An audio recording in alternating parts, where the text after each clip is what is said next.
10th September 2019, the edition of The Link. My name is Malcolm Sime, sitting in for Sam, and the country has raised the official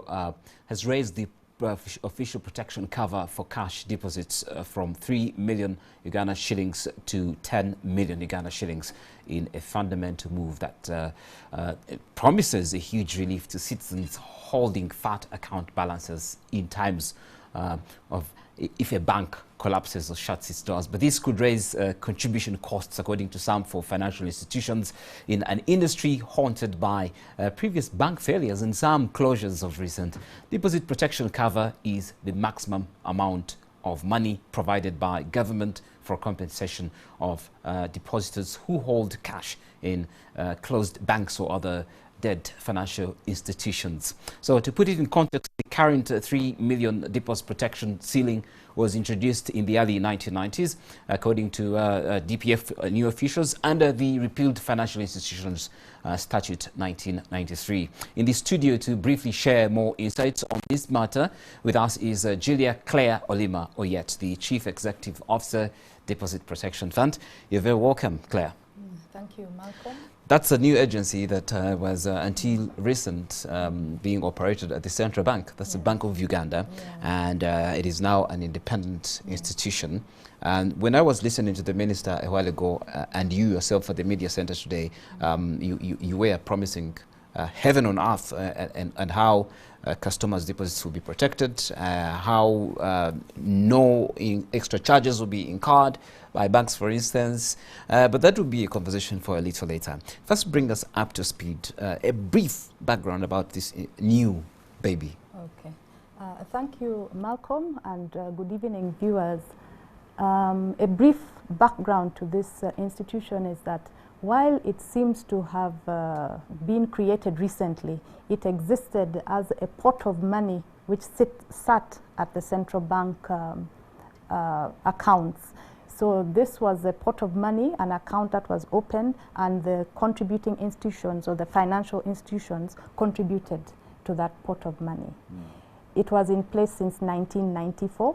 In 2004, it continued to be in place with the Financial Institutions Act being enacted. Then in 2016 is when it was now taken out of the central bank and became a separate legal entity with its own board of directors. And you've met our chairman, Mr. Patrick Kagoro, senior management team, and that is now where we are. So the DPF looks new, but actually it has been there for some time now. Fantastic. Only that it's now independent of the central bank. It's now independent of the central bank. Let's bring us up to speed, because there are issues of a proposed deposit insurance structure, annual premium costs incurred by mid-sized banks that will range from around 1.2 billion per year to about 2.4 billion. But now, we want you to tell us, away from the costs, what is this DPF going to be doing exactly?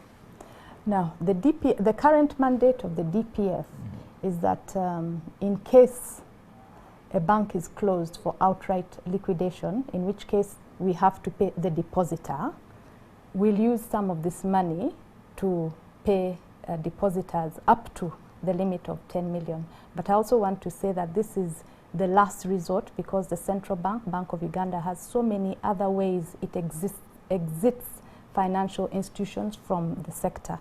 And this has been witnessed over the last few years. We have not had to even pay from this fund because there are purchase and assumption agreements that are put in place, which result in depositors getting transferred to another institution without coming to the Deposit Protection Fund. But this fund needs to be in place in the unlikely event that there's an outright closure for liquidation purposes.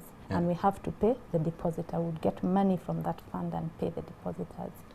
That then means that even when depositors are moved on to another bank, like in the case of Global Trust, and then the depositors were sent to DFCU, what will that then mean? That they will find their monies in the accounts from the Deposit Protection Fund? Is that what you're trying to mean? No. What I'm meaning is that if it's a purchase and assumption where depositors are transferred from one financial institution to another, there is no recourse to the Deposit Protection Fund. The Deposit Protection Fund will only be used when the bank is closed and depositors are told, wait for Deposit Protection Fund to pay you, then we organize to pay them. That's outright closure and it leaves the market. Outright closure for liquidation purposes out of the market, and depositors get their money from us, not from another financial institution. Then. So how is the DPF, the Deposit Protection Fund, funded? And then going forward, where does it keep this money that it receives from contributing financial institutions? Okay. The Deposit Protection Fund is funded by contributing institutions that are deposit-taking institutions regulated by the central bank. The current rate is around 0.2% of the deposits that they've held in the previous calendar year. So every year, the contributing institutions bring in this money to us. When we receive this money is invested in treasury bills and treasury bonds. And we can wonder why we're investing in such instruments. And it's because our priority is to ensure that this money is kept safely and it's also liquid. Treasury bills are very safe and also they are very liquid. And that drives the investment decisions and the policy of the fund. Our viewers might not understand bonds and securities, but those are vehicles within which government grows the deposits in terms of profit, so then your money stays safe. So tell us who is covered by the Deposit Protection Fund of Uganda, and how much compensation in the likely event that the bank is closed is an individual entitled in case of closure of a contributing bank. Okay. So the beneficiaries are the customers of these contributing institutions. If you have a current account, you have a savings account, or you have a fixed deposit account, you automatically benefit from the protection that the DPF provides. The customers don't have to pay any extra money to the fund to get this insurance. This insurance is a public good. It's a good which is being given by the government of Uganda to ensure that we have savings that are well protected. There was another asked question. something. Compensation that each individual is entitled to. Yes. So each individual is entitled to 10 million. Now that we have an increase in the limit, each individual is entitled to 10 million, and that is per depositor, per financial institution.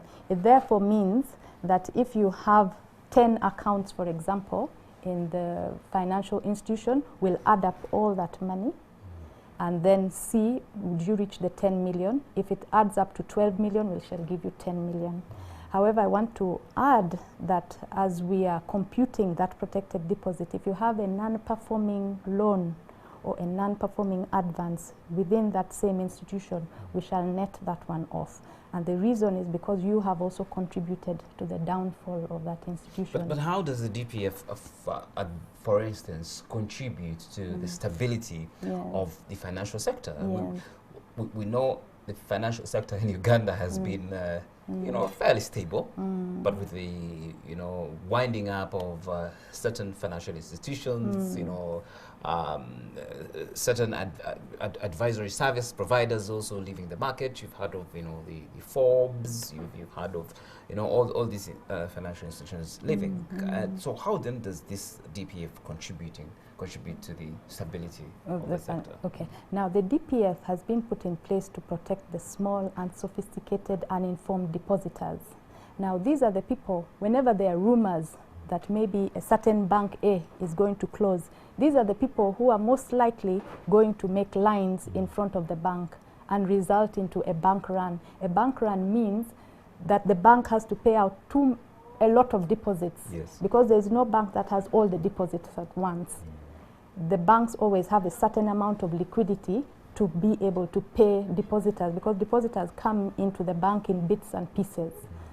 So the fact that the depositor knows that even if I hear any rumor out there, I know that I can get my money. My money is safe, because in case of anything, I have up to 10 million to get. Now that calms them down, and that is how we contribute to confidence. The other thing is, we know that if the bank is closed, if the Deposit Protection Fund has proper systems, I can be paid very fast. For example, I can be paid. I need to ask you this question quickly.